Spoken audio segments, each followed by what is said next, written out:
snow came down like a white wall, relentless, merciless. I'd been driving through South Dakota for hours, watching the sky darken from gray to something closer to oblivion. The weather report said possible flurries. They lied. My headlights barely cut through the whiteout. The road, if you could still call it that, had vanished beneath 2 feet of fresh powder. My hands were numb on the wheel. The heater sputtered its last breath of warmth and died. I had 2 choices: freeze to death in my car or find shelter. Then I saw it, through the swirling snow, a single light, flickering in the distance like a dying star. A house. I abandoned the car and trudged through snow up to my knees. Each step felt like walking through concrete. By the time I reached the porch, I couldn't feel my feet. The door opened almost immediately, too immediately, as if he'd been waiting. Well, a visitor. Come in, come in. Terrible night to be out. He was tall, gaunt. His smile stretched just a little too wide. His name was Joe, he said. He'd lived here for... He paused when I asked how long, like he had to remember. 15 years. No, 17. Time moves differently out here. The snow, you see, it buries things, makes you forget. He wouldn't stop moving, pacing, wringing his hands. His eyes darted to the ceiling every few seconds, like he was expecting something to crash through. You'll sleep downstairs, not upstairs. The upstairs is not for guests. I told him the house only had 1 floor. I could see that from outside. He smiled at me, said nothing, just smiled. He gave me a blanket that smelled of mildew and age. The couch was lumpy, springs digging into my back, but I was alive, warm, safe, or so I thought. Midnight came. The wind howled outside, but inside was worse. The footsteps started at 12:47 a.m. I know because I was staring at my watch, unable to sleep. Creak, creak, creak. Slow, deliberate, directly above my head, but there was no second floor. I sat up, listened. The footsteps continued, pacing, back and forth, then scratching, like fingernails dragging across wood, and then a voice, muffled, feminine, pleading, "Help me." I stood up, called out for Joe. No answer. The house was dark except for that single flickering bulb in the kitchen. Then I heard him, behind me. "You heard her, didn't you?" I spun around. He was standing there in the darkness, eyes reflecting the light like an animal's. "She gets lonely up there, in the walls, in the spaces between. I told her you were just visiting, but she wants company. She always wants more company." He lunged. I barely had time to grab the lamp, swing it. Glass shattered. He stumbled. I ran into the blizzard, into the snow, into the night. My car was buried, useless, so I kept running until I saw another light, another house, real neighbors this time. They took me in, gave me coffee, called the police, and when I told them about Joe, about the sounds, about her, they went silent. Joe's wife, Margaret, she disappeared 7 years ago, just vanished. He claimed she left him, but her car was still there, her clothes, her wedding ring on the kitchen counter. They searched that house top to bottom, found nothing. But Joe, he was never the same after. Kept talking about how she was still there, still with him. The police thought it was grief, but some of us heard things too. When we walked past at night, sounds from a second floor. That doesn't exist.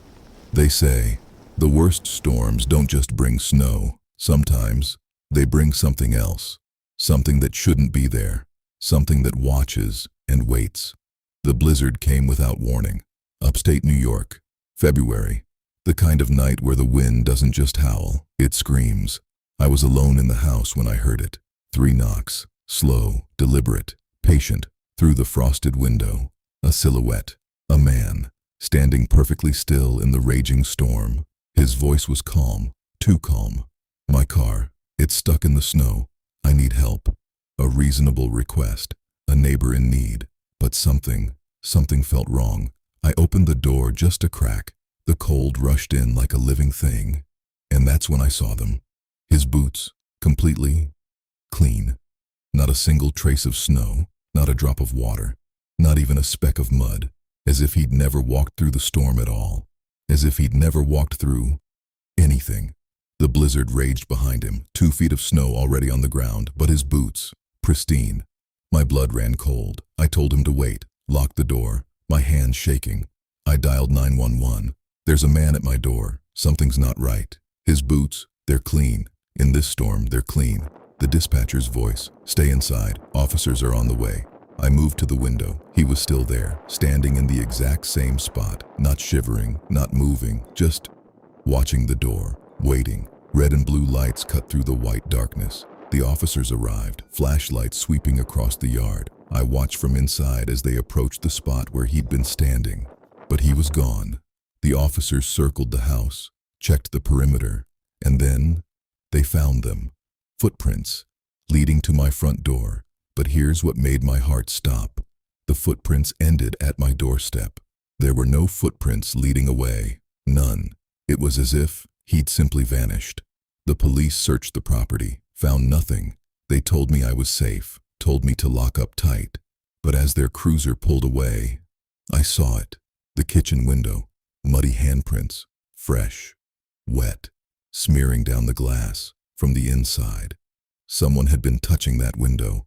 While I was talking to the police, while I thought I was alone, the handprints were on the inside of the glass. They never found him. No car stuck in the snow, no man matching the description, no explanation for the footprints that led nowhere, no explanation for those handprints. I still live in that house, and sometimes, on winter nights, when the snow falls heavy and the wind howls, I hear them again.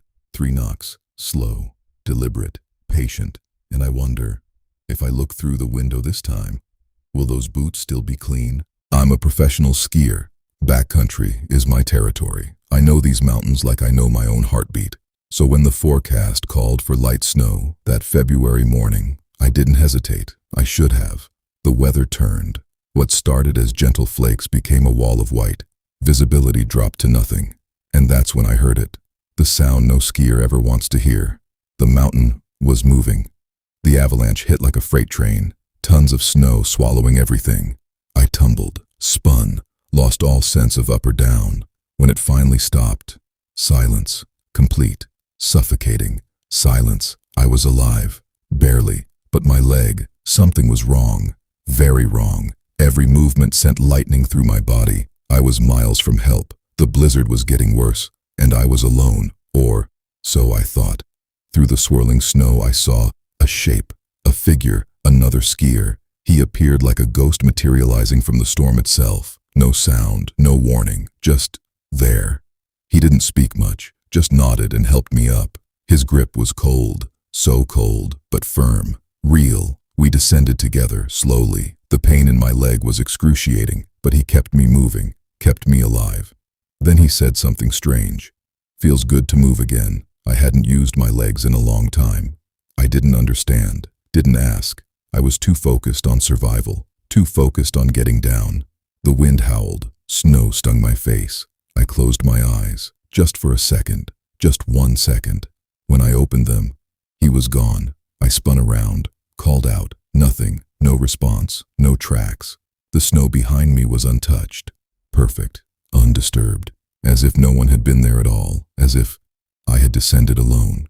3 weeks later, safe at home, leg in a cast, I couldn't let it go. I searched, dug through local news archives, and then I found it. Local man missing after backcountry skiing incident. Search called off, body never recovered. Same mountain, same area, same trail I had taken. The article was dated 1 month before my trip. The photo showed his face. It was him, the man who helped me down. The man with the cold hands and the hollow voice. The man who said he hadn't used his legs in a long time. People tell me I was hypothermic, hallucinating, that my mind created what I needed to survive. Maybe they're right, but I felt his hand, heard his voice, followed his path down that mountain. And sometimes, late at night, when the wind howls outside my window, I wonder, did I imagine him, or did someone, who never made it off that mountain, make sure I did? Some debts can't be explained. Some help comes from places we don't understand. And some mountains never let go of what they take.